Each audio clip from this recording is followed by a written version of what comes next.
RVBN, the Rich Video Blog Network, home to weekly NFL predictions, great personality profiles, great professional wrestling video blogs, great sports video blogs, great MBTA video blogs, and a whole lot more. Collection of my work goes back to June of 2014 on various social media websites. RVBN, the only video blog on the internet that matters. Time now 6:38 in the morning, Billerica, Massachusetts. It's Wednesday, June 21st, 2017 in Billerica, Massachusetts. It's about 62 degrees out right now and very, very clear and comfortable. Going to be a very sunny day, low humidity, dry, about 81, 82 degrees. Some news to report on the RVBN News. Why the Boston Red Sox beat the Kansas City Royals by a score of 8-3. The Red Sox are in first place in the American League East. The Lowell Spinners split a doubleheader with Vermont last night. The Atlanta Hawks traded center Dwight Howard to the Charlotte Hornets. It's Happy International Yoga Day. And also it's Go Skateboarding Day. And that's about it on news from the RVBN News. Why Be back in the flash with my first video blog today about former WWE champion and current color commentator on SmackDown, John Bradshaw Layfield, also known as JBL. I'm a wrestling god. Get out. You're so sweet, cause they're cute. The more the merrier. Go find something to do. I know. I'm doing good. Wanna put a wager on that, Richie? I don't care about game shows. Are you writing a book? Great quotes only on RVBN.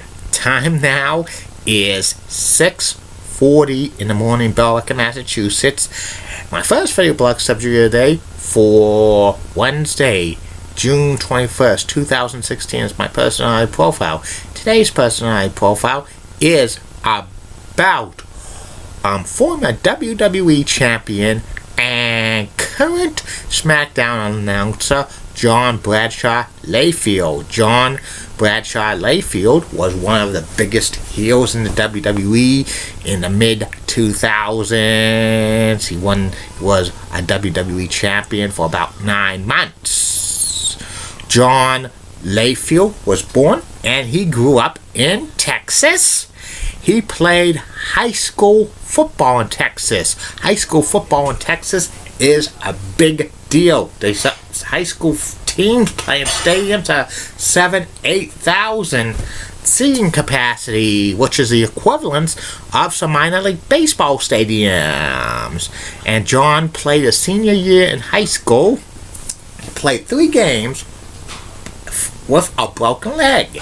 He played college football at Aberdeen Christian Academy, and he was like all conference, that's pretty good. He tried out for the LA Raiders in 1990, but he got cut before the regular season started. He played in the World Football League in 1991 for the San Antonio franchise, but a knee injury ended his pro football dreams. Then he got trained to be a professional wrestler by Brad Ragans and Black Bach. John made his professional wrestling debut in 1992 in the old Global Wrestling Federation at the world's most famous sportatorium in Dallas, Texas. He was known as John Hawk. He teamed with Bobby Duncombe Jr. and they won the Global Tag Team Championships a couple of times. He even won 6-man tag teams with the Texas Tornado, Kelly Von Erich. John traveled a lot around Japan and also several independent territories. He also won the Global Tag Team Championship with Black Bot as well.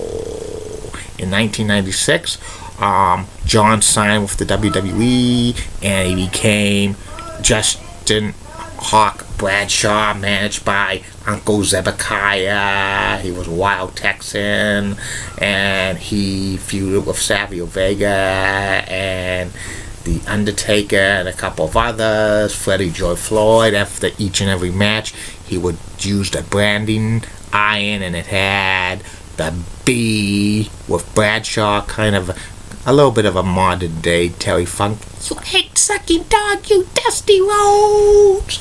Eventually, Justin Hawk Bradshaw became Blackjack Bradshaw in a revived version of the Blackjacks with Blackjack Wyndham.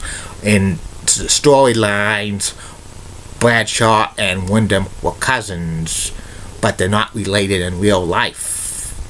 But just John Bradshaw Layfield is related to Blackjack Lanza in real life. They're uncle and nephew.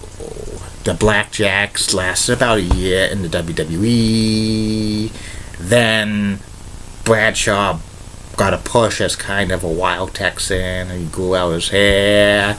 He went into another tag team with Ron Simmons, Farouk. They were the Acolytes, the disciples of The Undertaker. They won WWE Tag Team Gold a couple of times. Then they became the APA, Acolytes Protection Agency. It was a comedy tag team.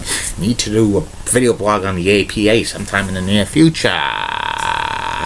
Then in 2002, Bradshaw becomes a hardcore wrestler in the WWE. He won the Hardcore Championship a few times. But in a house show in August of 2002, Bradshaw tore his bicep. He was out of action 8 months.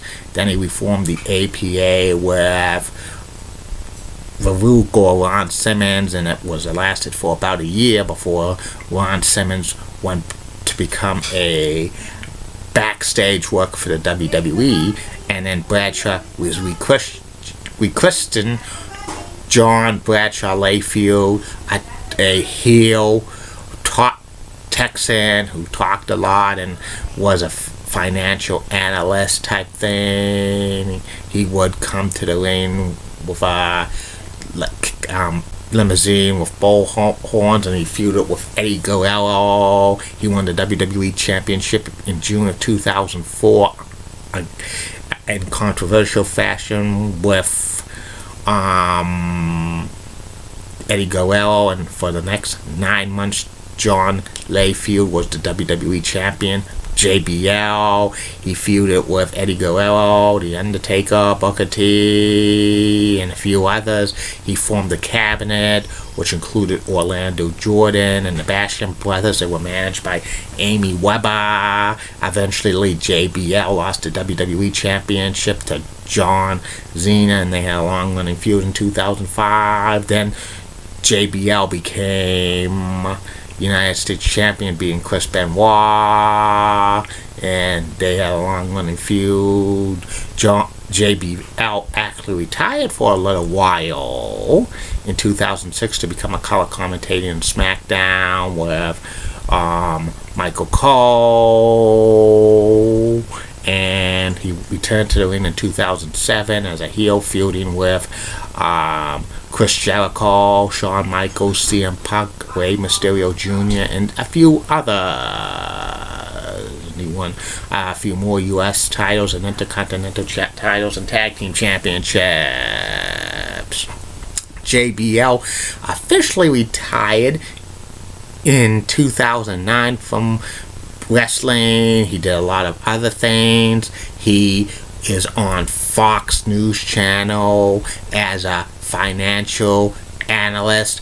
JBL's a self-made millionaire. He invested in the stock market pretty good, and he became a millionaire, and he wrote a financial book by the WWE in 2003. Also, JBL is a Senior Vice President of Northeastern Financial Services and Security Exchanges. 2012, JBL came back to the WWE as a color commentator for Raw, and eventually he moved to SmackDown, and he does all pay-per-views. JBL is like, he roots for the heels at first, but eventually he became more and more of a neutral announcer. Backstage, JBL is known to be a bully, and a lot of former WWE superstars and commentators didn't like that. They got very mad and they quit the promotion over JBL. JBL's like character over the years has been into question, and JBL had kind of his career in the world of sports entertainment turned from kind of like a little bit of a gimmick wrestler in the 1990s and early 2000s to somebody who was a serious heel and went into WWE Championship. And many hardcore wrestling fans say if in 2002 if Bradshaw, which was he called by that time, was going to be WWE Champion, they thought he would be nuts and he probably would be locked in a asylum. But JBL was kind of like a great heel, and I never thought he would be WWE Champion, and that became his famous thing, went into WWE Championship, and he became a wrestling god. JBL hosts a few shows on the WWE Network. He also hosted a show with Michael Cole on the WWE YouTube channel in the early 2010s. I think JBL is eventually going to go into the WWE Hall of Fame. JBL now resides full-time in Bermuda. He lived in New York City for a while, but he wanted to, move out of there and move to Bermuda. And that's about it on JBL. John Bradshaw Layfield. I'll be back later, Facebook friends, YouTube followers, and Google Plus friends with 3 more video blogs for your pleasure. 2 more video blogs for your pleasure. First video blog is about NBC Sports Talk. And the third and final video blog of the night will be about the top 10 number 1 overall draft picks in NBA history. Keep calm, everybody. I'm a Julie Benningham. Holly was about WCCO X-Man's nice legs. Elizabeth Hot so stunning. She's the best. Amy Squeezy's awesome Amy. Linda Church of WPIX Channel 11 New York. Such a rocking Lucas got the best legs in New York City. Banan. Bob gives of ABC 11 sweet southern accent. Best legs in New Orleans, North Carolina. Ali Woolley of WABI Channel 5 in Bangor, Maine. Roxanne has the best legs in Maine. And Nikki D. Ray of News of CBS 6 in Roanoke, Virginia, has the second best sweet southern accent in the United States and has the best legs in Virginia. Have a good day. Bye now.